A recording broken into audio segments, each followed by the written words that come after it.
नमस्कार साथियों, कैसे हैं आप सभी। आशा करता हूं कि आप स्वस्थ होंगे, सुखी होंगे और प्रसन्न होंगे। श्रीमद् भागवत गीता में आपका स्वागत है। हम यहाँ पे अपनी समझ को, अपने निर्णयों को, अपने डाउट को और अपने जो हम आशंकाओं से ग्रसित होते हैं, हमारे जो निर्णय गलत हो जाते हैं, हम अपने निर्णयों से परेशान हो जाते हैं। लेकिन जब बोध आता है, ज्ञान आता है, आपके अंदर वो आत्मविश्वास आता है, तब जो है आप निर्णय बहुत स्पष्टता के साथ और सही तरीके से ले पाते हैं। तो उन्हीं विषयों पर समझने के लिए, जानने के लिए आइए देखते हैं और जानने का प्रयास करते हैं कि ऐसी कौन सी बातें हैं जिनको हमें धारण करना है, जिन्हें हमें जानना है। तो यावदेता निरीक्षे अहम योद्ध कामना अवस्थिताम कैर्मया सह योद्ध व्यमशिमिन रमण समुद्यत। जब तक मैं इन स्थित हुए युद्ध की कामना वालों को अच्छी प्रकार देख न लूं, इस युद्ध के उद्योग में मुझे किन किन के साथ युद्ध करना योग्य है, इस युद्ध व्यापार में मुझे किन किन के साथ युद्ध करना है। तो जब अर्जुन की ये अभिलाषा थी, इच्छा थी कि उनका जो है रथ वो दोनों सेनाओं के मध्य में जाके खड़ा कर दिया जाए, तो श्री कृष्ण जी जो है वो ले जाके वहाँ पे रथ को खड़ा करते हैं। और अर्जुन ये देख पा रहे हैं, ये देख रहे हैं कि मुझे किन किन के साथ युद्ध करना है और कौन से ऐसे लोग हैं जो युद्ध करना उनके लिए योग्य होगा। तो योतस्य मनानवेक्षे अहम या एते अत्र समागता धार्तराष्ट्रस्य दुर्बुद्धेर युद्धे प्रिय चिकीर्षवा। दुर्बुद्धि दुर्योधन का युद्ध में कल्याण चाहने वाले जो राजा लोग इस सेना में आए हैं, उन युद्ध करने वालों को मैं देखूंगा, इसलिए खड़ा करें। मोह रूपी दुर्योधन, मोहमयी प्रवृत्तियों का कल्याण चाहने वाले जो राजा इस युद्ध में आए हैं, उनको मैं देख लूं। तो दुर्बुद्धि दुर्योधन का जो युद्ध में कल्याण चाहने वाले राजा हैं, उनको जो है अर्जुन देखना चाहते हैं। ये जानना चाहते हैं कि एक अधर्म के साथ जो खड़ा व्यक्ति है और जिसके जो मोह रूपी दुर्योधन है, अर्थात इस संसारिक जीवन से ग्रसित है, उसके तरफ ऐसे कौन से राजा हैं, ऐसे कौन से लोग हैं जो उसको चाहने के लिए, उसके कल्याण के लिए जो है युद्ध करने आए हैं। तो मोहमयी प्रवृत्तियों का कल्याण चाहने वाले ऐसे कौन से राजा हैं जो युद्ध में आए हैं, मैं उनको देख लूं। संजय उवाच एवं उक्तो ऋषिकेशो गुणाकेशेन भारत सेनयोरुभयोर्मध्ये स्थापयित्वा रथ उत्तमम्। भीष्म द्रोण प्रमुखता सर्वेषां च महिष्ठिताम् उवाच पार्थ पश्यतान समवेतान कुरु नीति। संजय बोला, निद्राजयी अर्जुन द्वारा इस प्रकार कहे जाने पर हृदय के ज्ञाता श्री कृष्ण ने दोनों सेनाओं के बीच भीष्म, द्रोण और महिषीताम अर्थात शरीर रूपी पृथ्वी पर अधिकार जमाए हुए संपूर्ण राजाओं के बीच उत्तम रथ को खड़ा करके कहा, पार्थ, इन इकट्ठे हुए कौरवों को देखो। यह उत्तम रथ सोने चांदी का रथ नहीं है। संसार में उत्तम की परिभाषा नश्वर के प्रति अनुकूलता प्रतिकूलता से की जाती है। ये परिभाषा अपूर्ण है। जो हमारे आत्मा, हमारे स्वरूप का सदैव साथ दे, वही उत्तम है, जिसके पीछे अनुत्तम मलिनता न हो। तात्पर्य यही है कि जब संजय यही बात कह रहे हैं कि श्री कृष्ण जो सेनाओं के बीच में ले जाके जो है रथ को खड़ा कर देते हैं और अर्जुन से ये कहते हैं कि जिसको भी तुम्हें देखना हो उसे जो है देख लो। और इस प्रकार से श्री कृष्ण जी कह रहे हैं कि हे पार्थ, जो भी आप कौरवों को देख रहे हैं, यहाँ पे उत्तम रथ सोने चांदी का रथ नहीं है। जबकि संसार में उत्तम की परिभाषा नश्वर के प्रति अनुकूलता प्रतिकूलता से की जाती है। अर्थात इस संसार में जो भी नश्वर है, अर्थात सब कुछ परिवर्तनशील है, सब कुछ नष्ट हो जाता है। तो उसकी अनुकूलता प्रतिकूलता से हम उसको परिभाषित करते हैं, और जो परिभाषा होती है ये अपूर्ण होती है। जो हमारे आत्मा हमारे स्वरूप का सदैव साथ दे, तो ये हमारे आत्मा और हमारे स्वरूप का जो है सदैव साथ नहीं देने वाला, अर्थात ये जो है उत्तम किसे मानेंगे? जो हमें साथ दे, शाश्वत रहे और नित्य रहे। तो आगे कहते हैं कि तत्र पश्यत स्थितान पार्था पितृनथ पिता महान आचार्यान मातुलान भ्रांत्र न पुत्रान पुत्रौ सखी स्तथा श्वशुरान सुहृदय चैव शेन योरु भयोरपि। इसके उपरांत अचूक लक्ष्य वाले पार्थिव शरीर को रथ बनाने वाले पार्थ ने उन दोनों सेनाओं में स्थित पिता के भाइयों को, पितामह को, आचार्यों को, मामाओं को, भाइयों को, पुत्रों को, पौत्रों को, मित्रों को, ससुरों को और सुहृदयों को देखा। तो जब श्री कृष्ण ने उनके रथ को उस बीच युद्ध में खड़ा किया, तब जो है वहाँ पे अर्जुन ने सभी को जो है देखा। उन्होंने पिता के भाइयों को देखा, पितामहों को देखा, आचार्यों को देखा, मामाओं को, भाइयों को, पुत्रों पौत्रों को, मित्रों को, ससुर को और सभी को जो है उन्होंने देखा। दोनों सेनाओं में अर्जुन को केवल अपना परिवार, मामा का परिवार, ससुराल का परिवार, सुहृदय और गुरुजन दिखाई पड़े। तो वहाँ पे पहुँचने के बाद अर्जुन को जो है दिखाई कौन दे रहा है?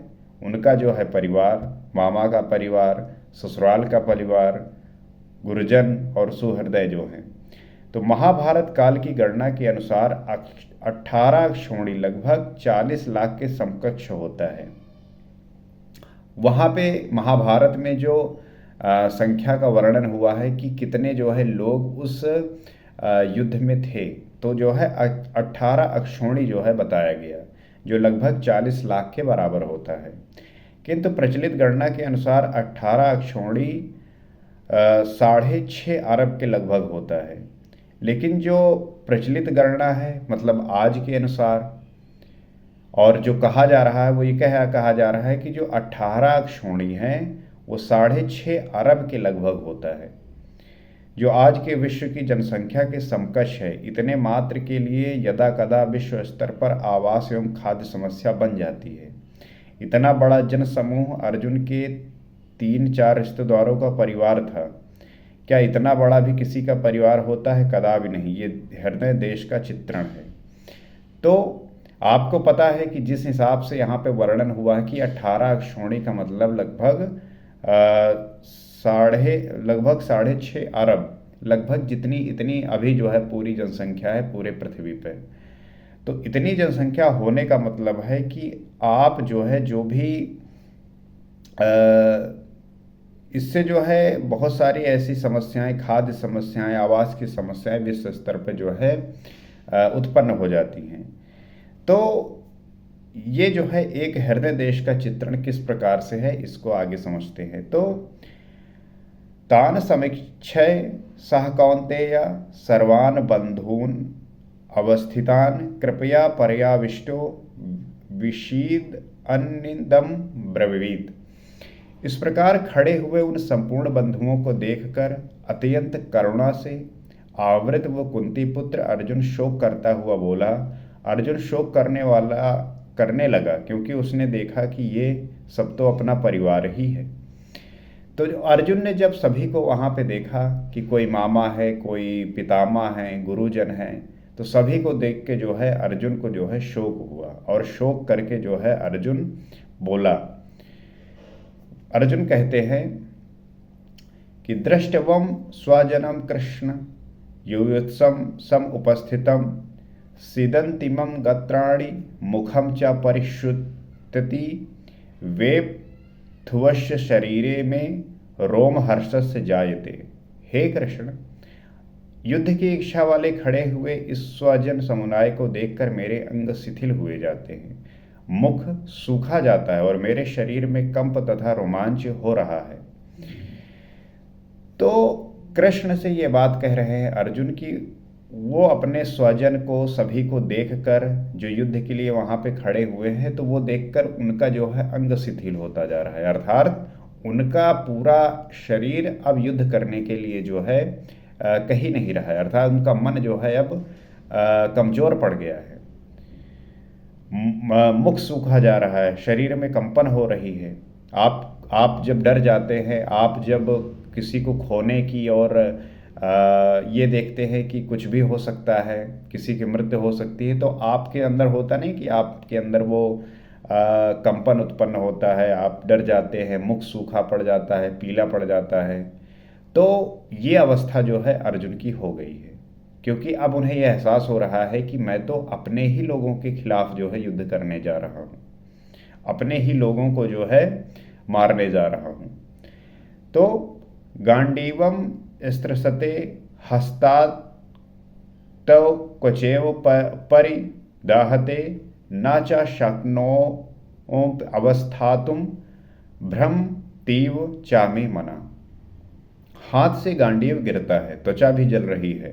अर्जुन को ज्वर सा हो आया, संतप्त हो उठा कि ये कैसा युद्ध है जिसमें स्वजन ही खड़े हैं। तो अर्जुन के हाथ से गांडीव गिर गया। अर्जुन जो धनुष धारण करते थे उसका नाम गांडीव था। तो उनका जो गांडीव है वो भयभीत हो गए, डर गए एक तरीके से कि अपने ही लोगों को जो है मारना है, अपने ही लोगों से लड़ना है। तो उनका गांडीव जो है गिर गया, त्वचा भी जलने लगी। मतलब कि बिल्कुल होता नहीं, जब आप बेचैन होते हैं बिल्कुल, तो आप कांपने लगते हैं, कंपन होने लगता है। और अर्जुन को ज्वर सा हो आया, बिल्कुल बॉडी गर्म हो गई। जब आप क्रोधित होते हैं या ऐसे डर जाते हैं तो आप बिल्कुल, होता नहीं, आपका शरीर बिल्कुल कंपन करने लगता है और आप बिल्कुल, ऐसा लगता है कि पूरी शरीर जल रही है, पूरा चेहरा लाल पड़ जाता है। संतप्त हो उठा, ये कैसा युद्ध है जिसमें स्वजन ही खड़े हों। अरे ऐसा कौन सा युद्ध है कि जिसमें स्वजन ही खड़े हों, मतलब अपने ही लोग खड़े हों, जिन्होंने प्रेम किया, जिनके साथ रहे, जिनसे शिक्षा ली, तो उनके खिलाफ ही लड़ना है।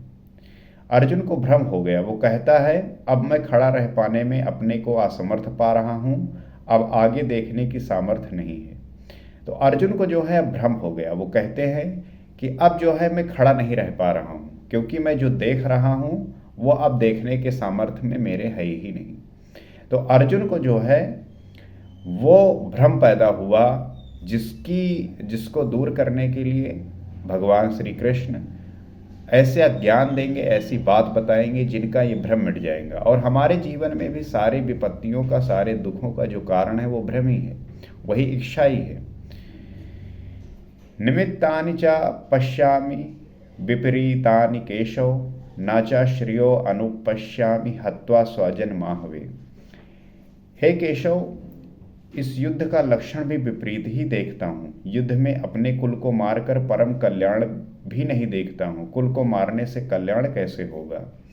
तो यही बात कह रहे हैं कि इस युद्ध में मैं जिसको मार रहा हूँ वो अपने ही हैं, अपने ही कुल के लोगों को मार रहा हूँ, तो इसमें परम कल्याण कैसे होगा। इस कुल को मारने से कल्याण कैसे होगा। कोई व्यक्ति अपने ही लोगों को मार दे तो समाज में लोग क्या कहेंगे, क्या बातें करेंगे, और इसमें मर्यादा क्या है, मैं ये क्यों करूं। तो ये भ्रम उत्पन्न हुआ अर्जुन को। और कहते हैं न कांक्षे विजयम कृष्ण न च राज्यम सुखानि च, किम नो राज्येन गोविंदम किम भोगैर जीवितेन वा। संपूर्ण परिवार युद्ध के मुहाने पर है। इन्हें युद्ध में मारकर विजय से मिलाने वाला राज्य और राज्य से मिलाने वाला सुख अर्जुन को नहीं चाहिए। अर्जुन यही कहता है कि अगर मैं परिवार को मारने के बाद मुझे राज्य मिलेगा तो उस राज्य का क्या मतलब है। उस राज्य से मेरी किसी भी प्रकार की अब इच्छा रही नहीं।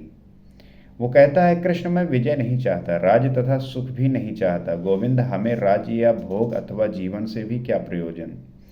अब अर्जुन कह रहे हैं कि हे कृष्ण, ना तो मैं विजय चाहता हूँ, न राज्य का सुख चाहता हूँ, और ये जो राज्य का भोग है, जीवन का जो भी प्रयोजन है, अब इससे जो है मेरा कुछ प्राप्त करने का मन जो है नहीं हो रहा है।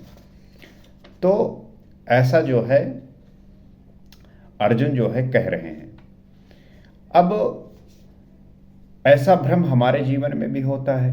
हमारे सामने भी बहुत ऐसे काम आते हैं, कार्य आते हैं कि जहाँ पे हम भ्रमित हो जाते हैं, परेशान हो जाते हैं कि क्या करें और क्या ना करें। यही द्वंद्व चलता रहता है हमारे अंदर कि क्या करें क्या ना करें। अगर यही निर्णय लेने में कोई ऐसा चेतन स्वरूप भगवान कृष्ण जैसा कोई गुरु आपको मिल जाए, मेंटोर मिल जाए, गाइड मिल जाए, जो आपको सही दिशा दिखा सके, आपको सही रास्ता दिखा दे, तब आपका जीवन जो है सफल हो जाएगा और आप बिना भ्रमित हुए आप अपना लक्ष्य देख पाएंगे और उसी लक्ष्य के प्रति जो आपका कर्तव्य है उसके प्रति चलेंगे और उसको जो है चलते हुए, ले जाते हुए अपने आप को अपनी डेस्टिनेशन पर, अपने मोक्ष पर, अपने सत्य को जानने पर, अपने को जानने को, अपने होश को साधने को, उस अवस्था में आप पहुंच जाएंगे। तो उम्मीद करते हैं कि बात समझे होंगे और इस बात को समझते हुए आत्मसात करेंगे और उसके बाद जो है चीज़ें अपने तरीके से आगे बढ़ाएंगे ताकि सभी को इसका जो है लाभ मिल सके। जो इससे अनभिज्ञ हैं या परिचित हैं उनको इसका लाभ मिले और वो अपने जीवन में अपने जीवन को एक सही दिशा दे सकें, सही जो है रास्ता दिखा सकें। इसी उम्मीद के साथ अगले एपिसोड में आपसे फिर बात करेंगे। इसके आगे जो अर्जुन ने जो भ्रम हुआ, डाउट हुआ, उसको श्री कृष्ण किस तरीके से दूर करेंगे, इसको समझेंगे। आज के लिए इतना ही। नमस्कार।